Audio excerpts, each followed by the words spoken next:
Hello everyone, it's Mike Levin on May 15th, 2018.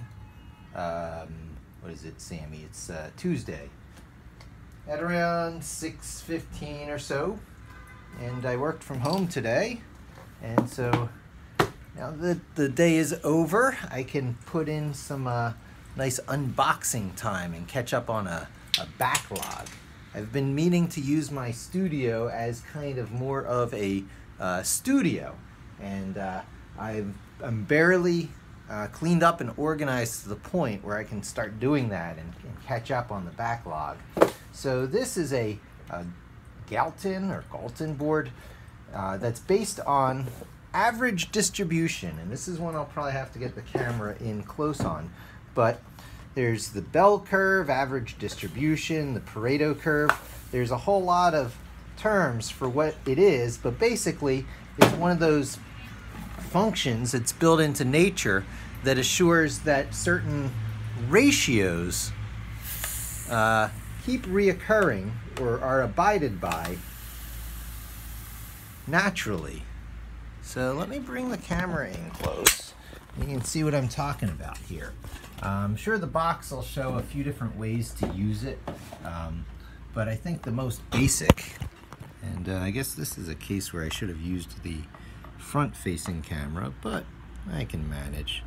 So we get all the beads down there into that bottom little thing, and then we just flip it over and watch how those beads fall.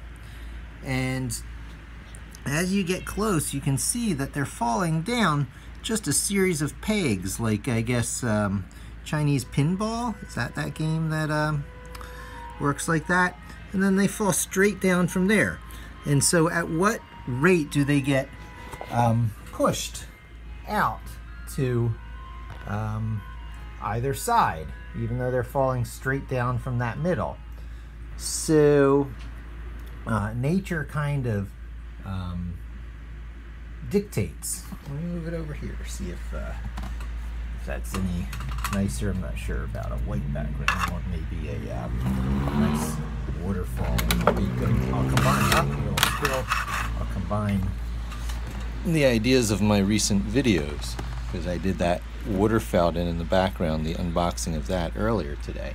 So once again, we empty them out to the bottom, and then we flip this and watch how they just fall and happen to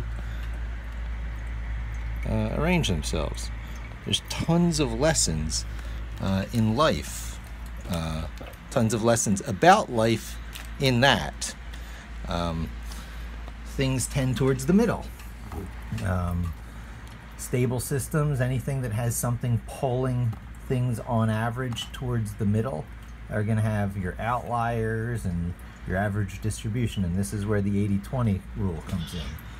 If you want to focus on the part of the output, such as it is, the things that you're determined to produce in life, and you want to be effective at what you do, you certainly could do a lot worse than trying to put the X values in that give you the largest Y values out. So again, you know, all that talk about functions, while there is math behind this, this is not so much about math as it is about shapes. Look at that shape there. Shapes that occur naturally in nature. And when you look closer at those shapes, you see, you know, the characteristics and attributes of nature always at play, and you can change your parameters. Flatness, right? Gravity, pulling it left and right. Change the API a little bit, see what changing it, and you can see how there's hidden parameters here. Those are global parameters. So with the local parameters, you're under the illusion that flatness is not a variable, and you get your average distribution right on the line that they draw in the middle. Change reality a little bit, do the same thing again, and it shifts off center from the line. Exactly as you would expect. So much about nature is exactly as you would expect. That shape is rarely surprising. It's just how often you find it expressed in nature and how easily it is isolated as a thing in desktop toys for the office. So there you go. That's the unboxing of the Galton board expressing average distribution, Pareto curve, 80-20 rule. Whole bunch of names for it, but great lesson in life, good reminder to keep around on your desk. I think it was about $40, but definitely worth it. Hope it'll become a staple in Addie's life. Thanks for joining me. Hope to see you again soon, and don't forget to subscribe.